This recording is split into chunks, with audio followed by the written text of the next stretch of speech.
Under the evening glow of Gyeongju, South Korea's ancient capital, a motorcade winds through streets lined with flickering lanterns and banners of the APEC Summit.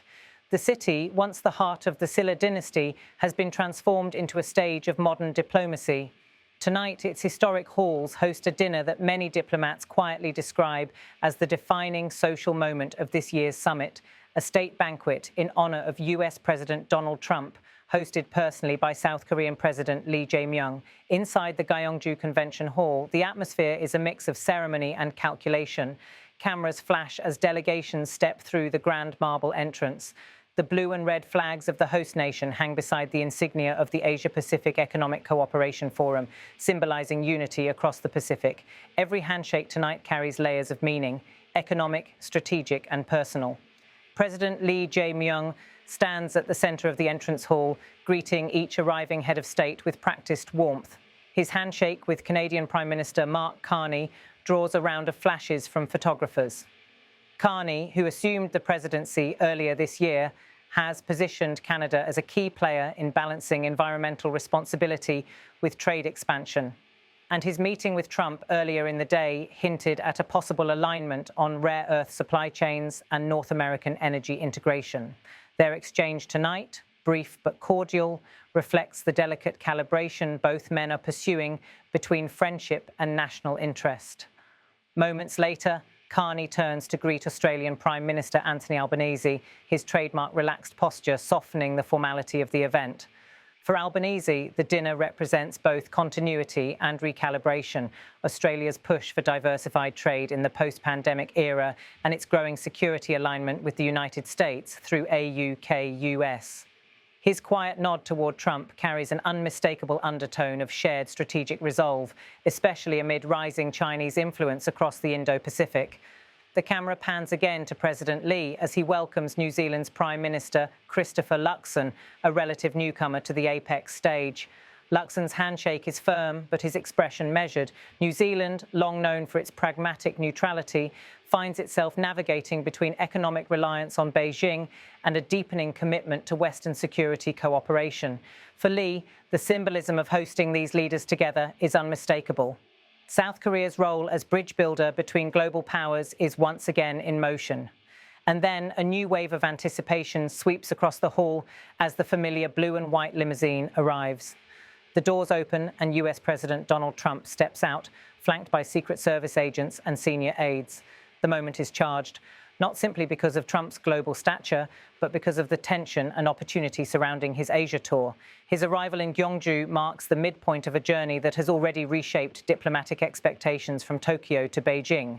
Earlier in the day, his remarks about a new era of balanced prosperity hinted at a broader framework, one that might recast America's economic engagement with Asia through infrastructure, technology, and energy cooperation rather than confrontation. As Trump walks toward the entrance, Lee Jae-myung steps forward with a measured smile. The two men clasp hands in a gesture that's both warm and deliberate.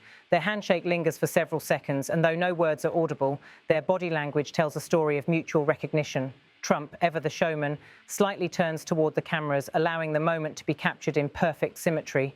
Two presidents representing allied nations standing side by side in a region that has become the epicenter of global competition. For South Korea, this dinner carries a deep layer of symbolism. Gyeongju, often called the Museum Without Walls, was chosen for its heritage as a city of unity, the capital that once unified a fragmented peninsula. By hosting Trump here, President Lee signals both respect for history and intent for continuity. The message is subtle yet unmistakable that the alliance between Seoul and Washington is not merely transactional, but rooted in shared purpose and destiny. As the two leaders proceed inside, they are joined by other dignitaries. The group photograph is arranged in front of a wide backdrop depicting the Silla crowns and the phrase "shared prosperity, connected future." The positioning is deliberate. Trump and Lee at the center, flanked by Carney, Albanese, and Luxon, with delegations from Vietnam, Indonesia, and Japan just behind them. Cameras sweep across the line as flashes ignite the room. Every smile, every clasped hand will soon circle global headlines. The dinner itself unfolds with quiet grandeur. Long tables adorned with traditional Korean ceramics and modern glassware fill the hall. Each setting bears a small gold emblem, the phoenix of the Republic of Korea, symbolizing renewal. The menu blends tradition with innovation. Gyeongju beef prepared with soy glaze, sea bream with lotus root, and persimmon sorbet infused with green tea. The wine is locally sourced from Gyeongbuk vineyards, a subtle nod to South Korea's growing agricultural renaissance. As conversation begins, the hum of translation fills the air: English, French, Korean, Japanese, Mandarin. Diplomacy, after all, is as much about cadence as content. Trump sits beside Lee Jae-myung, speaking in his characteristically direct tone. According to aides, he praises South Korea's remarkable leadership in innovation and defense, while Lee responds by acknowledging the steadfast partnership that has kept peace and prosperity in the Pacific. Their exchange is cordial but measured. Behind the smiles lies a quiet calculus of mutual expectation. At one end of the table, Prime Minister Carney speaks animatedly with Australian leader Anthony Albanese about cross-Pacific energy projects. At another, Japan's finance delegation engages with American trade officials on semiconductor cooperation. The clinking of glasses punctuates the room like a rhythm of consensus, fragile but hopeful. Throughout the evening, the tone remains formal yet fluid. Cameras occasionally capture Trump leaning slightly toward Lee, making a point with his hands. The South Korean president listens attentively, nodding at intervals, his expression diplomatic yet warm. For both men, this moment serves as an affirmation. The alliance still holds firm amid shifting global tides. For Washington, the dinner underscores America's enduring influence in Asia. For Seoul, it demonstrates leadership not just as host, but as mediator among diverging powers.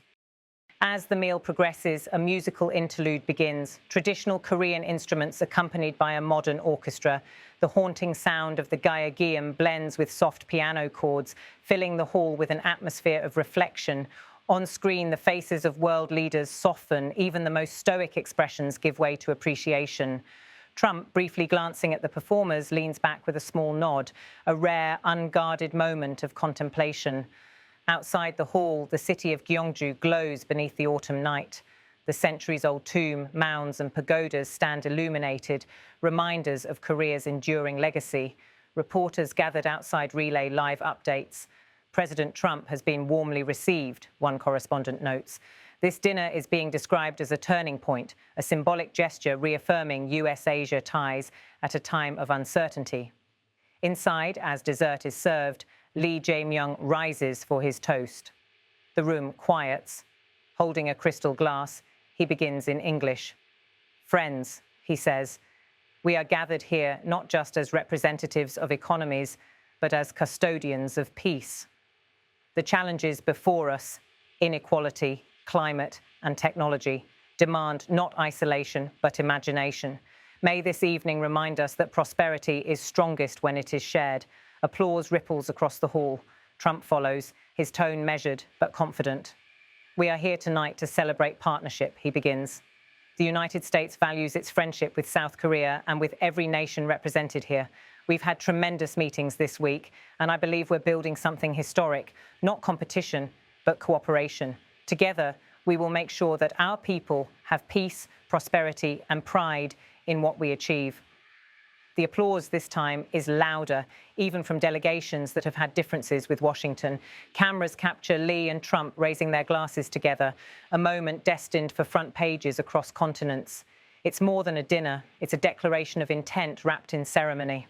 As the evening draws on, informal conversations replace formalities. Leaders move between tables, exchanging quiet words away from the cameras. Trump is seen briefly in discussion with Albanese and Carney, a triangular huddle that aides describe as focused on trade corridors and energy security.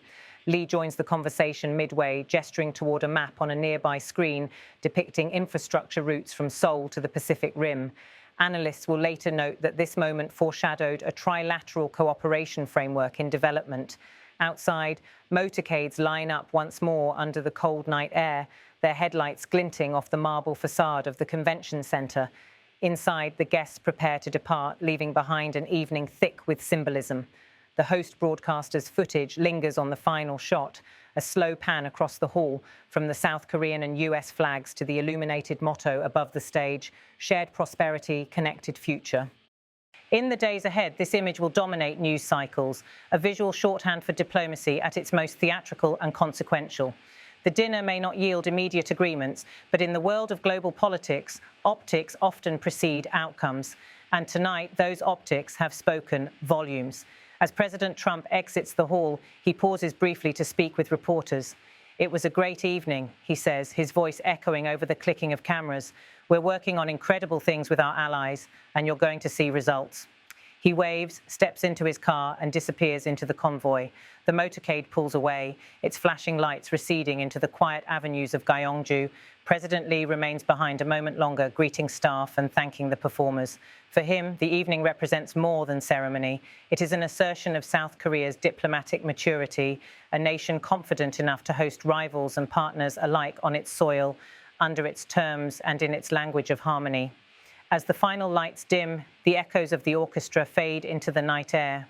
Outside, in the distance, the ancient tombs of the Silla kings stand silhouetted against the moon, silent witnesses to yet another chapter of history unfolding on their soil. And in that stillness, one truth becomes clear: that diplomacy, like the city that hosts it, endures through cycles of change, carrying forward the hopes of nations toward the fragile promise of shared prosperity.